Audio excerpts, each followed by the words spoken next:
Welcome back. Now, South Africa has declared national disaster after floods and storms hit some parts of the country.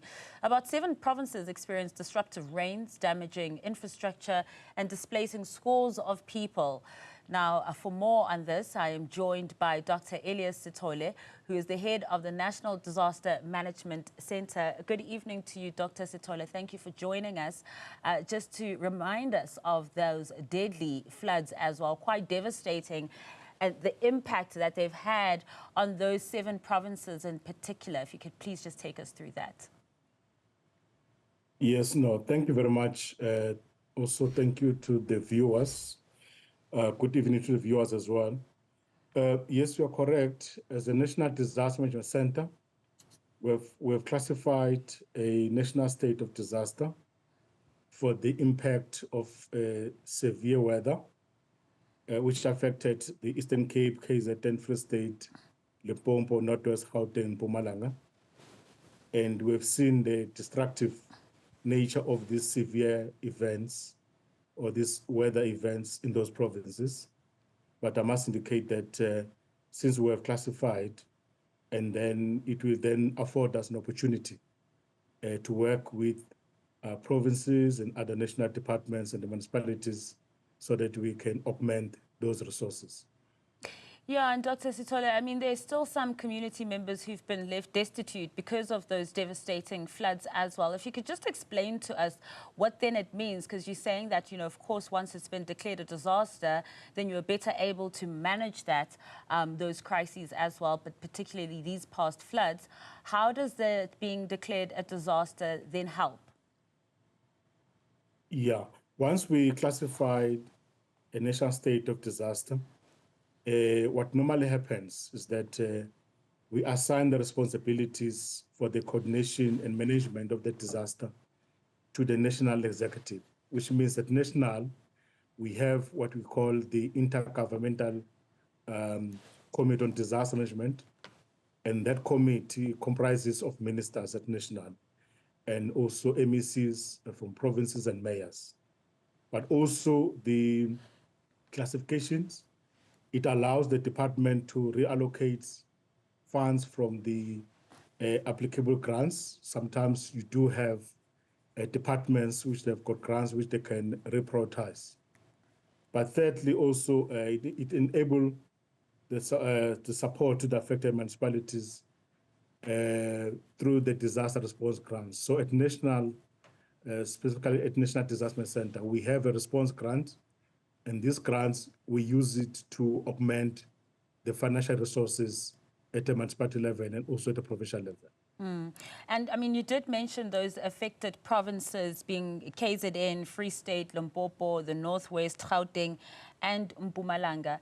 Is there, when we're speaking about these funds that will be redirected as well, is there a particular province or two where you're going to have a bigger focus, a deeper focus into those provinces because maybe they were harder hit? Yeah, in terms of the allocation of those response grants, it depends in terms of the extent of the damage, either the municipality or the province which they have experienced. And then therefore, from our side, then we will then allocate more fund to that particular municipality or the province which has experienced more damage to the infrastructure. But also, you'll have municipalities where maybe we will have minor damages, but they don't have capacity to repair those infrastructure. So we also look into those issues as well when we do the allocations.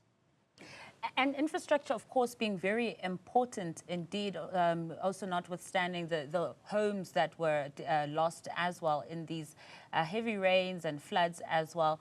But are there specific key infrastructures that you are going to be focusing on that have been severely hit by these floods?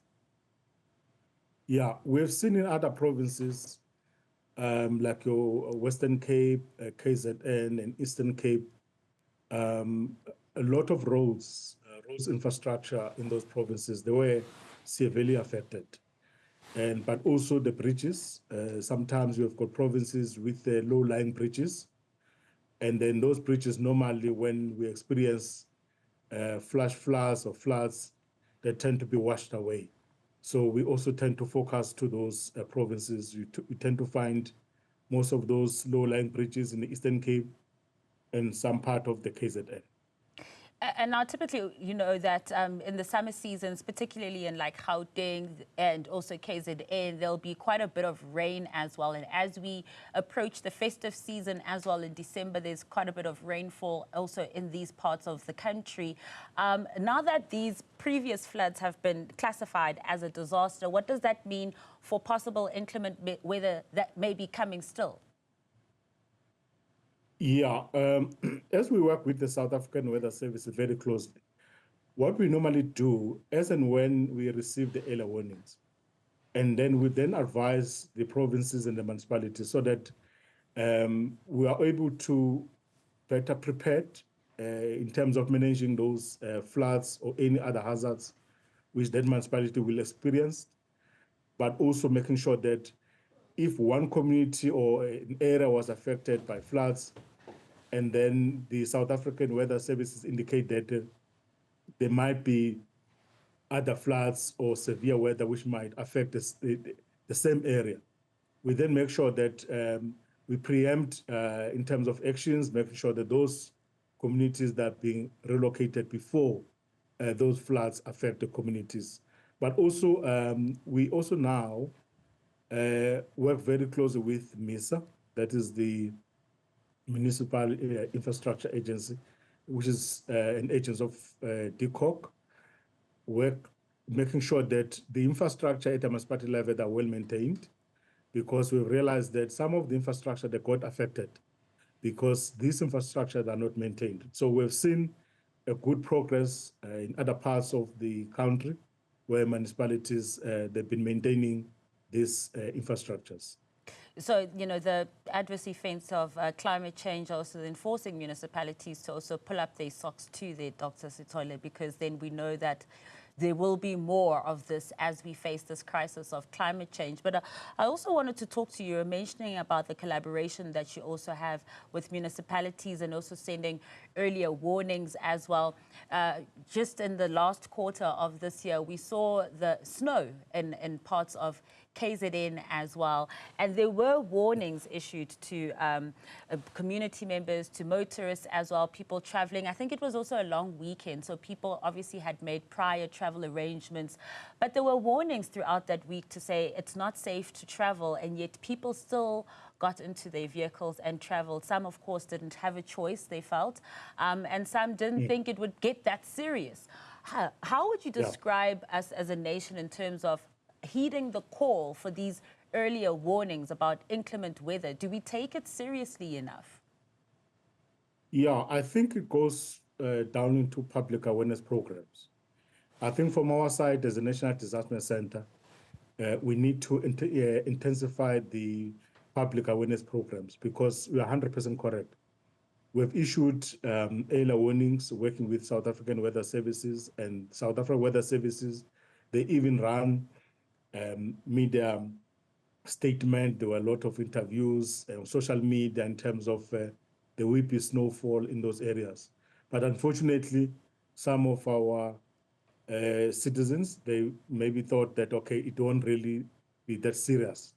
But now we've learned in that incident that next time when we experience or we receive an early warning of that nature, we'll make sure that we work with other stakeholders so that we're able to close those roads so that we don't expose our communities or our citizens in that kind of a conditions, because it was really a very dire situation.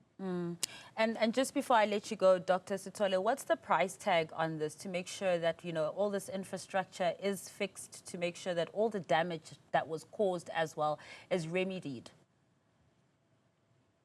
Yeah, the damages, they run to billions of rands. And you know that the fiscus is very tight in the country.